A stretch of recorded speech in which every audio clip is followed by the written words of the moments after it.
The boat was already taking on water when I heard my granddaughter scream. Not a playful scream, not the kind she'd let out when the lake water was too cold or a fish brushed against her leg. This was a sound I hadn't heard since Fallujah, the raw, animal panic of someone who understands they are about to die. I was standing on a dock 60 feet away, holding 2 cups of coffee that were supposed to start our morning. The cups hit the wood planks, and I was running before my brain fully processed what I was seeing. Joanna was in the aluminum fishing boat, maybe 30 yards offshore, and the hull was sinking fast. Not listing, not drifting. Sinking. Like something had opened up underneath her. She couldn't swim. Shane knew that. Her fiancé of 14 months knew that my granddaughter had nearly drowned at age 6 and had never gotten over her fear of deep water. He'd been so understanding about it, so patient. He'd even suggested this weekend that the lake cabin as a way to help her get comfortable around water again. Baby steps, he'd called it. Just sitting in the boat. No pressure. And now Shane was standing at the edge of the tree line, 40 yards from the dock, watching. Not running. Not diving in. Watching. And beside him, his sister Tanya, arms crossed, head tilted slightly, like she was observing an experiment. I hit the water without thinking about my 64-year-old knees, or my bad shoulder, or the fact that the lake temperature in early April in the Ozarks was somewhere around 52 degrees. The cold seized my chest like a fist. I swam harder than I'd swum in decades, cutting through the water with strokes that came back from muscle memory I didn't know I still had. Joanna was clinging to the side of the boat, which was now half submerged. Her fingers were white. Her lips were already blue. Grandpa, Grandpa, Grandpa, I can't. I'm here. I've got you. Don't let go until I reach you. When I got to her, she grabbed me with a grip that nearly pulled us both under. I kicked hard, turned her onto her back the way I'd been trained, and started pulling her toward shore. She was hyperventilating, swallowing water, thrashing despite my instructions. It took me 4 minutes to get her to the dock. It felt like 40. By the time I hauled her up onto the wood, my arms were shaking so badly I could barely grip the planks. She rolled onto her side and vomited lake water. Shane came jogging down from the tree line then. Oh my God. Oh my God, Joanna. What happened? Are you okay? He dropped to his knees beside her, cradling her head, looking at me with wide, frightened eyes. Mr. Brennan, is she breathing? Should I call 911? The performance was flawless. Almost. But I'd spent 26 years in the Defense Intelligence Agency reading people who lied for a living. Warlords, double agents, arms dealers, diplomats who smiled while ordering assassinations. I'd been trained by the best interrogators the United States military ever produced, and I'd trained a few myself. And I could see the one thing Shane couldn't hide. His shoes were dry. He'd been standing 40 yards from the dock while his fiancée drowned, and he hadn't taken a single step toward the water. His shoes, his jeans, his shirt, bone dry. Not a splash, not a drop. Even Tanya, who'd been standing right next to him, showed no signs of urgency, no sweat on her forehead, no flush of adrenaline. Nothing. I filed that away and said nothing. Let me start from the beginning. My name is Curtis Brennan, and until 8 years ago, I was a senior analyst and field operative for the DIA, specializing in financial networks that funded terrorism and organized crime. My job for over 2 decades was to follow money, to trace it through shell companies and offshore accounts and cryptocurrency wallets and cash-heavy businesses until I found the people at the end of the chain. The people who thought they were invisible. When I retired, I moved to a small town outside Springfield, Missouri, bought a cabin in Table Rock Lake, started woodworking, growing tomatoes, and trying to be the kind of grandfather who shows up to school plays and remembers to bring the right kind of juice boxes. My son, Joanna's father, died in a car accident when she was 16. Her mother remarried and moved to Portland, and Joanna, who'd always been closer to me, stayed in Missouri for college. After she graduated with a nursing degree, she moved to Branson, 20 minutes from my cabin. We had dinner every Sunday. She was my person, and I was hers. When she started dating Shane Calloway 18 months ago, I was cautiously happy for her. He was 31, good-looking in that effortless way that made older women smile and younger men feel inadequate. He ran a small digital marketing company, or said he did. He drove a leased BMW, wore watches that cost more than my truck, and talked about money with the casual confidence of someone who either had a lot of it or desperately wanted people to think he did. I didn't like him, but grandfathers rarely like the men who date their granddaughters, so I kept my mouth shut. Then, 3 months ago, I found the insurance policy. Joanna had asked me to help her organize some paperwork for her taxes. She was scattered with that kind of thing. Always had been. Boxes of receipts, old W-2s, medical bills shoved into folders with no system. While sorting through a stack of documents on her kitchen table, I came across a life insurance policy from National Pacific Life. $2 million. Beneficiary, Shane Michael Calloway. They weren't married. They'd been dating 14 months at that point, and she'd taken out a $2 million policy naming her boyfriend as sole beneficiary. Or, more accurately, he'd convinced her to. I asked her about it casually. "Oh, Shane said it's smart to get coverage while I'm young and healthy," she told me. "The premiums are way cheaper now.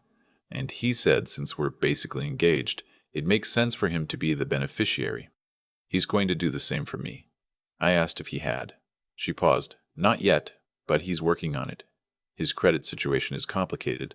I bet it is, I thought, but I smiled and nodded and changed the subject. That night, I sat in my workshop and did something I hadn't done in 8 years. I ran a background check. Not the kind you get from a website for $29.99. The real kind, the kind that uses databases and contacts and favors owed from decades of government service. What I found made my blood cold. Shane Michael Calloway had filed for bankruptcy twice before age 28. He'd been sued 3 times for unpaid debts. His digital marketing company had no clients I could verify, and no revenue that showed up in any business filing. He'd had 2 previous relationships, both with women who had decent jobs and savings. Both relationships ended after the women's finances were drained. One of them, a dental hygienist in Tulsa, had filed a police report alleging financial abuse and coercive control. The report went nowhere. And then there was Tanya, Shane's older sister. She'd done 18 months in an Oklahoma state prison for insurance fraud. She'd faked a car accident, collected $180,000, and got caught because she bragged about it at a bar. These 2 weren't criminal masterminds. They were grifters, small-time con artists who graduated from insurance scams to something much worse. I couldn't go to the police. Not yet. I had suspicion and a paper trail that was damning but not criminal. Taking out a life insurance policy isn't illegal, even if the motive is ugly. I needed evidence of intent.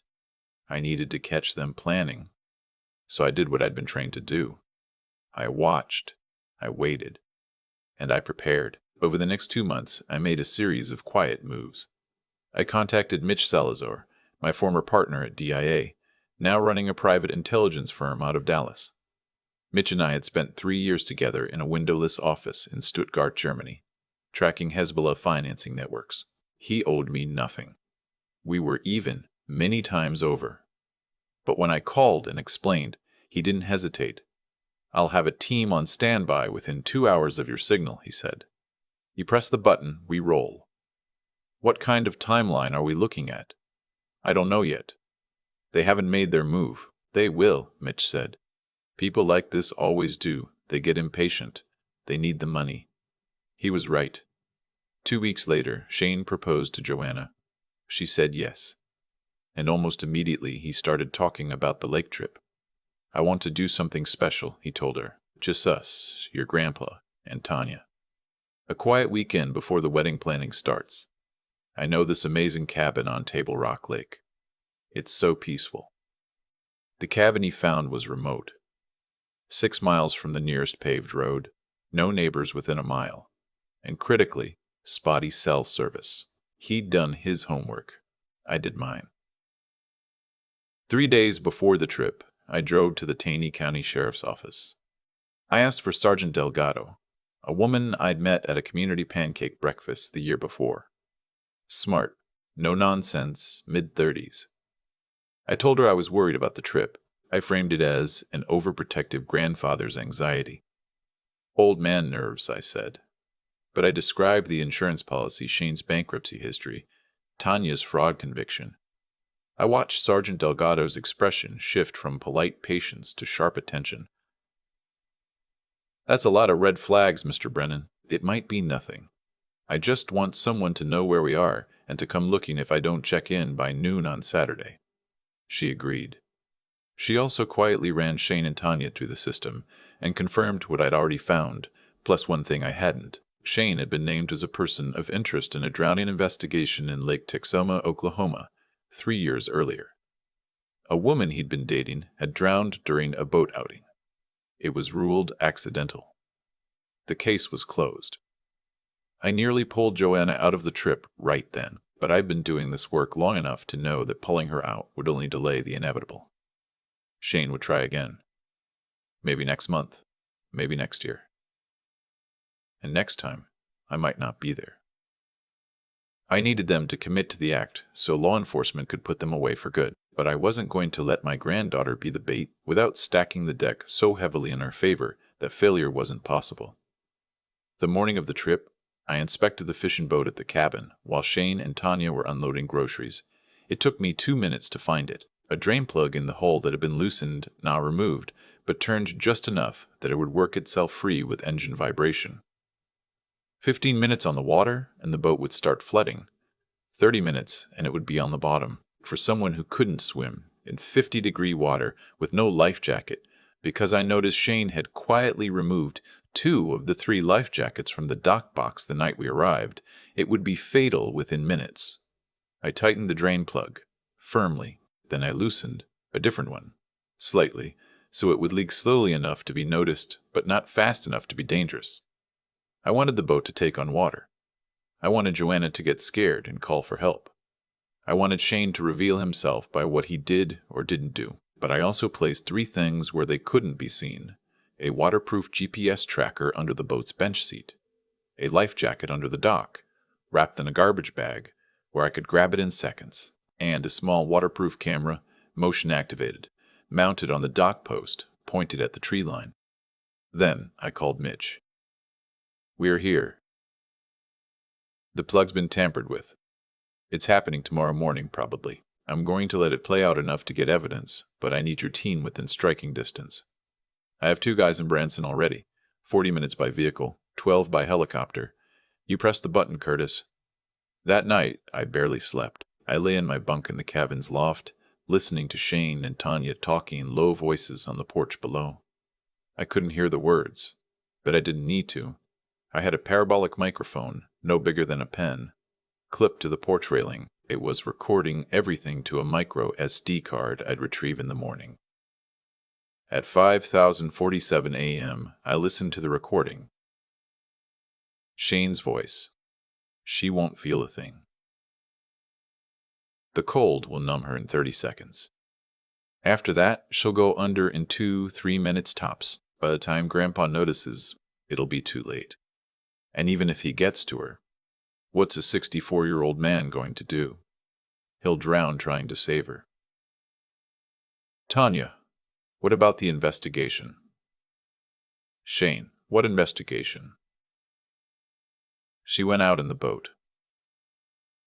The drain plug was old, corroded, nobody's fault. She panicked because she couldn't swim. Tragic accident.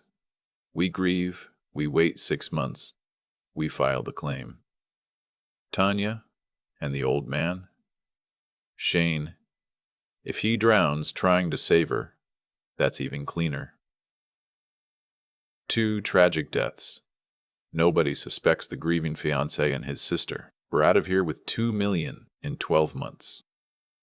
I sat in the dark, holding that recorder, and felt something I hadn't felt in years. The cold, focused anger that used to settle over me before an operation.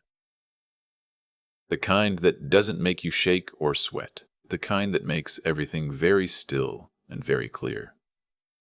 I had what I needed. I could have stopped it right there. Called Sergeant Delgado, played her the recording. Had Shane and Tanya arrested before breakfast, but the recording, obtained without consent in Missouri, a two-party consent state, might not be admissible. A good lawyer could get it thrown out. And then Shane walks free, waits 6 months, and tries again with someone else's granddaughter. I needed them to attempt it, and I needed them caught in the act. At 7:15 a.m., I was making coffee in the cabin kitchen when Shane came down, looking refreshed and cheerful. "Morning, Mr. Brennan. Beautiful day for the lake." "Sure is. Joanna up yet?" "I think she's getting dressed. I was thinking she and I could take the boat out. Just a short ride. Let her get comfortable with the water." I kept my voice casual. "Sounds nice. I'll watch from the dock." His smile didn't waver. "Perfect." I let Joanna go. That was the hardest thing I've ever done in my life, and I've done things that would keep most people awake for the rest of theirs. I watched my granddaughter, the girl I'd raised since she was 16, walk down to the dock with the man who was planning to kill her. I watched her step into that boat. I watched Shane start the engine and pull away from shore. But here's what Shane didn't see. He didn't see me slip the third life jacket under the dock. He didn't see the GPS tracker pulsing under the bench seat. He didn't see the waterproof camera recording from the dock post. He didn't see Sergeant Delgado and 2 deputies parked on the access road a quarter-mile away, watching the lake through binoculars. Because I'd called her at 6 a.m. and played her the audio recording and told her exactly what was about to happen. And he didn't see Mitch's 2-man team positioned on the opposite shore with a rigid inflatable boat, engine running, ready to be in the water in under 20 seconds. The boat was maybe 30 yards out when I saw the first water lapping over the transom. The plug I'd loosened, the harmless one. Shane noticed it too. He looked down, looked at the water coming in, and then he did something that confirmed everything. He smiled. Not a panicked smile, not an "oh no, we have a problem" smile. A satisfied smile. The smile of a man watching his plan work. Then he stood up, rocking the boat deliberately, and said loudly, "Oh God, there's water coming in. Joanna, don't move. Let me see if I can fix it." He leaned over the side, pretending to look at the hull, and the boat rocked harder. Joanna grabbed the gunwale, terrified. Shane, please, I can't swim. Shane, please, I can't swim. Shane, please." He kept rocking. The boat listed hard to the right, and then Joanna screamed and went over the side. Shane stood in the half-swamped boat and watched her thrash. He didn't jump in. He didn't extend the oar. He didn't throw the seat cushion that could have served as a flotation device. He stood there, balanced on the listing hull, and watched. That's when I hit the water, and that's when Sergeant Delgado's voice erupted from the tree line, amplified by a bullhorn. "Shane Calloway, this is the Taney County Sheriff's Department. Do not move. Hands where we can see them. You are under arrest." The look on Shane's face. I'll remember it until the day I die. The confusion, the disbelief, the moment it hit him that the quiet old man who made coffee and told stories about woodworking had been running an operation around him for 2 months, and he'd never suspected a thing. Mitch's team reached Joanna before I did. They had her in the inflatable, wrapped in a thermal blanket, breathing, conscious, alive, before I'd even made it 20 yards from the dock. One of the guys, a former Navy rescue swimmer, gave me a thumbs up. "She's okay, Mr. Brennan. She's okay, Mr. Brennan. She's okay." I stopped swimming, treaded water, let the relief wash over me like a wave. On shore, Sergeant Delgado's deputies had Shane face down on the dock, hands behind his back. Tanya was being pulled from the cabin porch, where she'd been watching from a window. She was screaming. "You can't prove anything. He fell. She fell. She fell. It was an accident." Sergeant Delgado held up a clear evidence bag with the micro SD card from my parabolic microphone. "Actually," she said, "we can." At the hospital in Branson, the doctor said Joanna was hypothermic but stable. No water in her lungs, thanks to Mitch's guys getting to her so fast. She was shaking, not from the cold, but from the realization. "He was going to let me drown," she said. She wasn't crying. Her voice was flat, disconnected. I went under and I looked up and he was just standing there, looking at me. He wasn't even trying to help. I know, baby. I know. How long have you known? About 3 months. 3 months. And you didn't tell me? This was the moment I'd been dreading. If I'd told you, what would you have done? She was quiet for a long time. I would have confronted him. I would have screamed at him and kicked him out and called the police, and they would have investigated, found the insurance policy, maybe found his history, and then what? He hasn't committed a crime yet. Taking out an insurance policy isn't illegal. They'd have told you to be careful, maybe gotten a restraining order. And 6 months later, Shane finds another woman. So you let me get in that boat. You let me almost drown. No. I let you get in a boat that was surrounded by more protection than the president's motorcade. Sergeant Delgado was on shore. Mitch's team was 30 seconds away. I was on the dock with a life jacket. The boat was leaking slowly, not dangerously. The only thing that changed the plan was Shane deliberately rocking the boat and pushing you over the side. He accelerated his own timeline, and even then, you were out of the water in under 90 seconds. She looked at me for a long time. Who are you? I'm your grandfather. You know what I mean? I took a breath. Before I retired and started building bookshelves and growing tomatoes, I spent 26 years in the Defense Intelligence Agency. I tracked money for a living. Terrorists, arms dealers, organized crime. I found people who didn't want to be found, and I followed money that didn't want to be followed. You were a spy. I was an analyst. Sometimes a field operative. Mostly I sat at desks and read spreadsheets. But yes, I learned things. How to investigate, how to prepare, how to read people. Is that how you knew about Shane? I knew something was wrong the first time I saw him check the price tag on your purse. I just didn't know what kind of wrong until I found that insurance policy. She started crying then. Not the hysterical sobbing I'd feared. Quiet.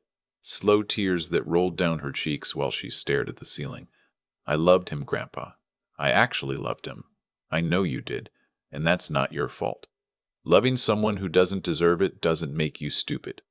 It makes you human. The fault belongs entirely to the person who exploited that love.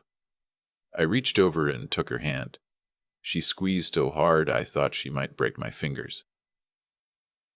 Promise me something, she said. Anything. Teach me. Teach me how to see it. The signs. The red flags. I never want to be this blind again. I will. But Joanna, you have to promise me something too. What? Don't let this make you hard. Don't stop trusting people. Don't close your heart.